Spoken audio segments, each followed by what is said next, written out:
You tell me when it's green arrow. It's ready. That's not what I said. Green arrow. Good evening. It's 6 p.m. on December 5th, 2024. Call to order the City of Franklin Plan Commission meeting. Mr. Martinez, would you please take the roll? Mayor Nelson. Here. Commissioner Chaga. Here. Commissioner Haley. Here.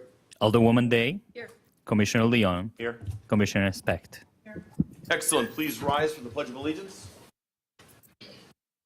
I pledge allegiance to the flag of the United States of America and to the republic for which it stands, one nation, under God, indivisible, with liberty and justice for all.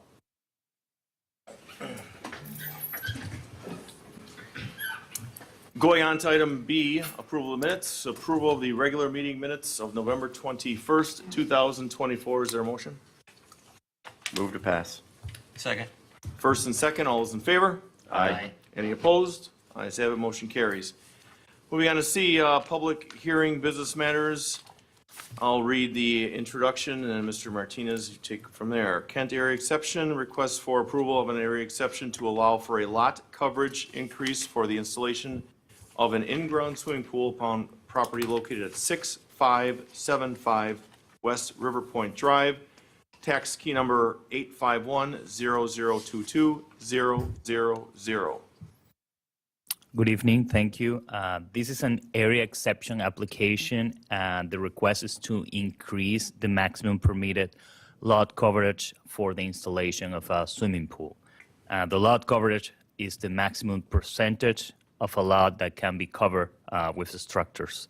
Per the zoning district, the maximum is 15% in this district, and the applicant is requesting an increase of 1,000 square feet for the pool, and the resulting lot coverage will be 17.8%. You can see the location of the proposed swimming pool and the rear yard, and this percentage increase also includes the concrete surrounding the pool. That also counts towards the lot coverage, and this is a detailed view of the pool and all the grading around. So the Unified Development Ordinance allow for a 20% increase with the area exception application that is presented tonight before the Plan Commission with a public hearing for a recommendation. And if it's recommended for approval, then it will go to the Board of Zoning and Building Appeals later this month for decision. Staff is recommending approval. However, there are some additional conditions that are not in the report because were just received today. These are conditions from the engineering department. They are recommending that the applicant is responsible for submitting a letter of approval from the Homeowners Association, and if the applicant or contractor will need access for equipment for the construction of the swimming pool from Putes, they will need to contact the engineering department for a right-of-way permit. But if they access from the normal driveway, they don't need that, a special permit. So staff recommends approval with these two additional conditions that you have also at your desk. And I have the public hearing notice also. Okay, so what I'd like to do is, before you read that notice, because we've done this in the past, I know the Kents are here, if one or both would like to actually come to the table, and bless you, and that we could, because there was going to be some questions, I know where I'm going to go with this, but I would like to talk to the applicant. So normally what we'll do is we'll do a public hearing, and then what we're going to do is then we'll have questions. I'm sure there's going to be questions from the membership up here that will probably go right directly to the applicant. That's why I'm requesting that if one or both want to come up here before we open this up.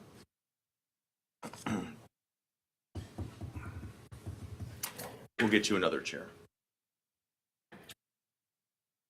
He was going to have you come by yourself, wasn't he? I saw that. I was watching. It's on camera. So when we get to this point, I'm going to ask you each, because you've got your own little microphones, to be able to, then you'll state your name and address for the record, but not yet. Regulo, go ahead. Notice of public hearing, City of Franklin Plan Commission, hearing date Thursday, December 5, 2024, at 6 p.m. at the Common Council Chambers, Franklin City Hall, 9229 West Loomis Road, Franklin, Wisconsin, 53132. Applicant, Kent, Crystal, and Keith, property owners. The property is located at 6575 West River Pointed Drive. And the proposal is an application for an area exception to allow for lot coverage of 18%, 4,029 square feet, for the installation of a swimming pool exceeding the R3 maximum lot coverage standard of 15%, 3,357 square feet. This public hearing is being held pursuant to the requirements of Wisconsin Statutes 6223(7)E and Division 1510-0209 of the Unified Development Ordinance. The proposed request is subject to revisions following public hearing and the further consideration by the Plan Commission and Common Council. The public is invited to attend the public hearing and to provide input. Thank you, Mr. Martinez. So it's 6:06 p.m. I'll open the public hearing at this time. Anybody wishing to speak on this matter, please approach the podium. State your name and address for the record. Please keep your comments to 3 minutes or less. Anybody wishing to speak? Seeing no one, will close it at 6:06 p.m. And now we will entertain some questions, and I will speak last.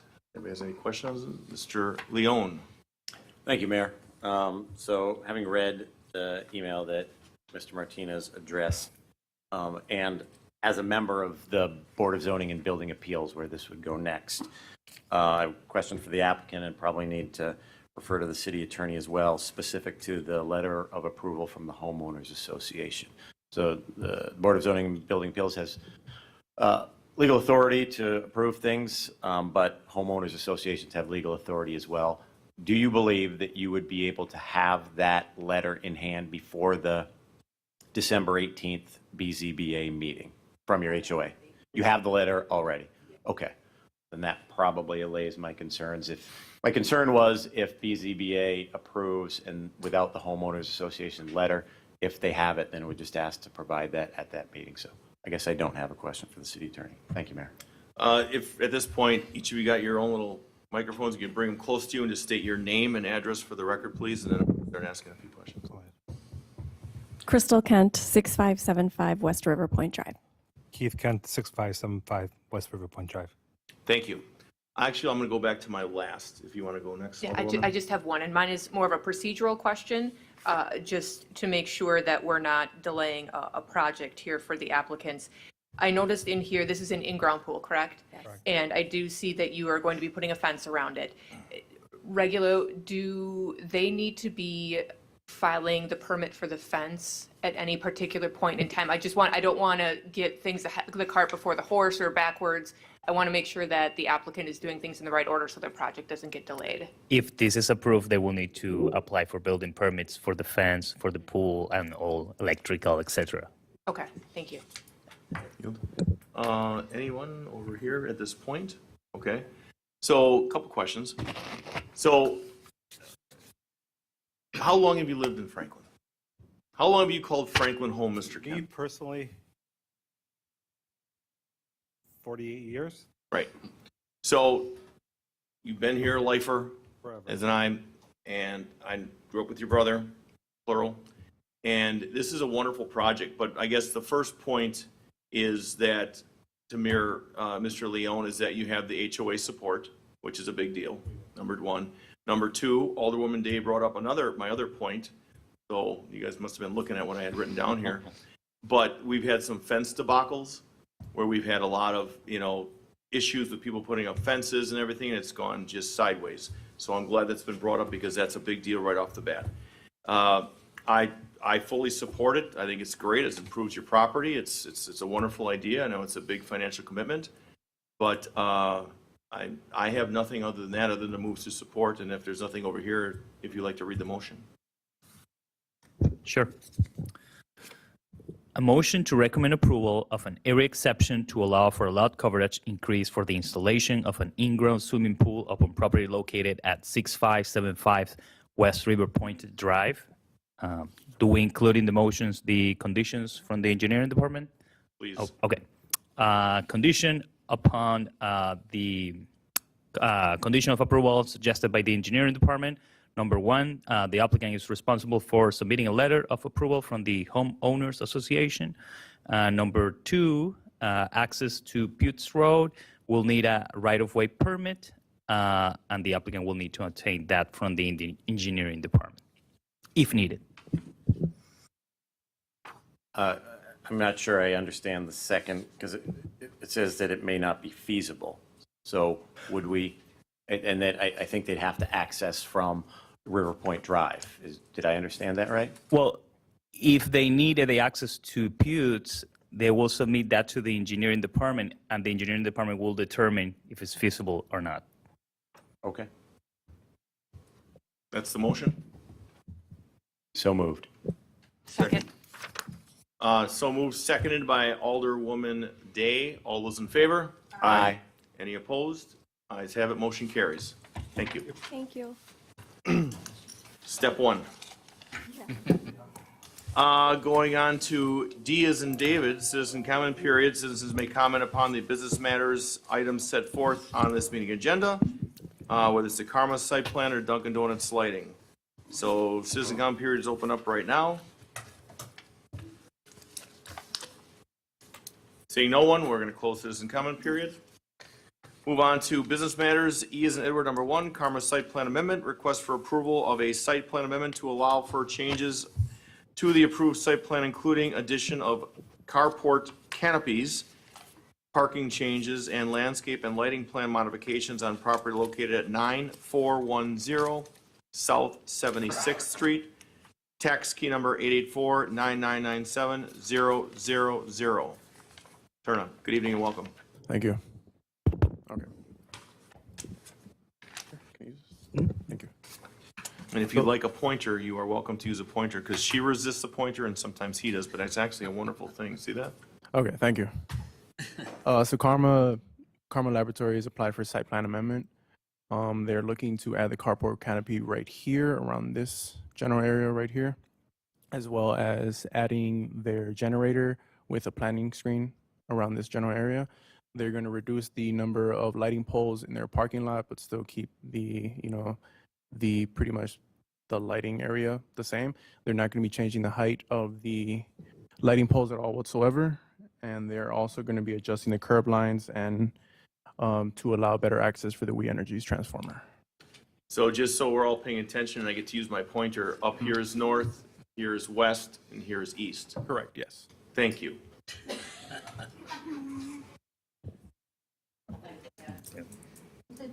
Okay. Questions? Mr. Leon? No question. I just would like to applaud staff for clearly defining everything with a cursor versus using a pointer. I think they did a really great job pointing out where everything was with that visible cursor right there. Thank you, Mayor. I can't even see the cursor. Anyone else have questions or comments? This meeting is going awry. It is going out of control. If nothing, please read the motion, sir. A motion to adopt a resolution approving a site plan amendment to allow for changes to the approved site plan, including an addition of carport canopies, parking changes, and landscape and lighting plan changes upon property located at 9410 South 76th Street. Karma Laboratories, applicant and property owner. So moved. Second. First and seconded by Commissioner Haley. All those in favor? Aye. Any opposed? Ayes have it, motion carries. Well done, thank you. Moving on to E2. I'll read it. Dunkin' Donuts Master Sign Program. Request for approval of the Master Sign Program to allow for additional signage to exceed the maximum allowed established by our Unified Development Ordinance on property located at 5444 West Rawson Avenue. Tax key number 741-9003-000. Turner. Thank you. So Dunkin' Donuts / Baskin Robbins is looking to add additional signage to exceed the maximum allowable signage per our UDO.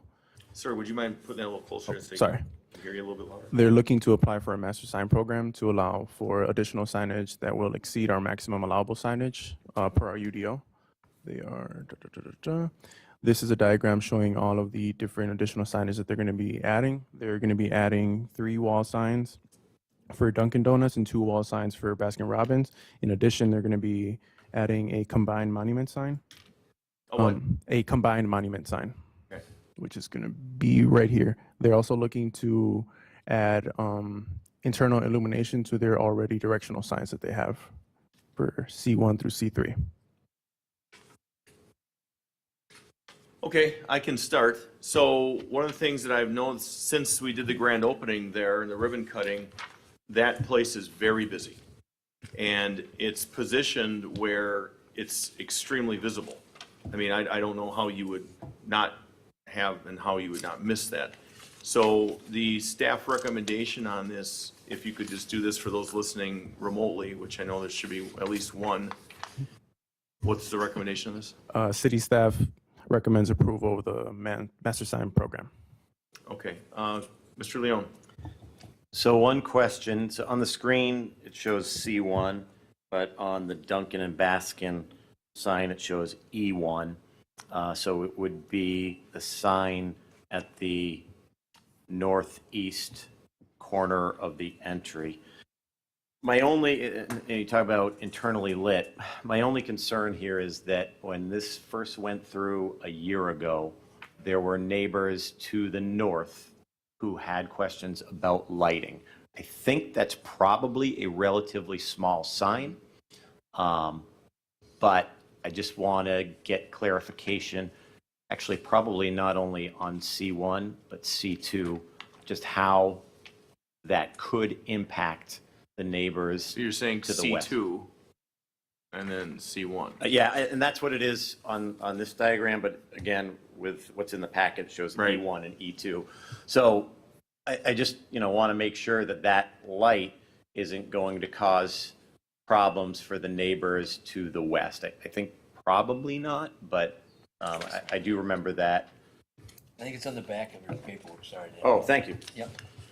I think that's the menu sign that when they go through the So, drive-through. they'll- well, okay, here, so I think it's the directional signs, because it's different, labeled differently in the packet. Okay. But they are internally lit. They are what, 17 by 40? Will they stay on all the time, during all their hours of operation, or even later, will they stay on 24/7? To my understanding, they're going to be staying on only during the dusk and nighttime. Okay, And then obviously during the day, they're going to be shut off. okay.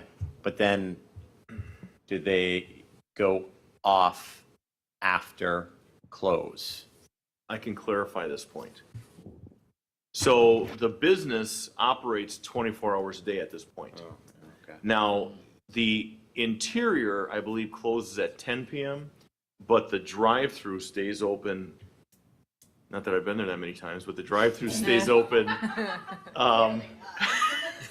The drive-through stays open 24 hours a day. This would not have been noticed because it's a business matter, right?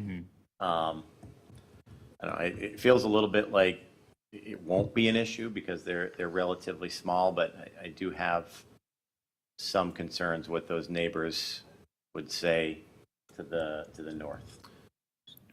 And with that point, perhaps if there would be any issues or complaints, those shade, the little angle shades they can put on would be more than adequate to stop the light from protruding past the lot line, and also would prevent it. But to Commissioner Leone's point, I think, that could be something that could be, if there's complaints, we should, bring that up to the owner. The owner will be fine with whatever comes out with. I think Hills Corners did something similar, because he owns the one in Hills Corners as well. So we just, obviously, we want to make sure that our residents aren't bothered by this, nor the traffic driving by catching any additional glare. That was gonna be my next point, is when you're traveling on Ross, any additional glare that hits it. So I guess I would ask, Mayor, are you suggesting that we see if there are any issues before requiring it or making it a condition of approval here?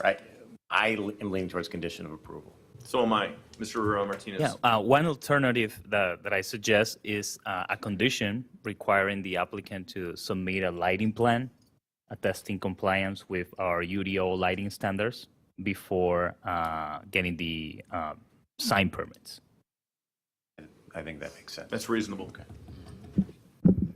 I'm good with that. Okay, Mr. City Attorney. Regular, can you hit his button? And that the lights will not adversely, any way, will not unreasonably adversely affect adjoining properties with the illumination overflow. Got that? Yeah. However, if it's in compliance with the lighting standards, it's Sure. assumed that that's addressed. Yeah. But thank you. I think we're all on the same page as we don't want to have the neighbors have any negative impact with that. So I guess if you wish to, then I'll read the motion. That'd be- A motion to approve a resolution approving a master sign program for the Dunkin' Donuts Baskin Robbins to allow for the business to exceed the maximum allowable signage on property located at 5444 West Rawson Avenue, with the condition that the applicant must submit a lighting plan attesting compliance with the lighting standards of the Unified Development Ordinance prior to the issuance of sign permits. So moved. Second. First and seconded by Commissioner Shago. All those in favor? Aye. Any opposed? Ayes have it, motion carries. Motion to adjourn, So moved. Second. seconded by Commissioner Speck. All those in favor? Aye. Any opposed? Ayes have it,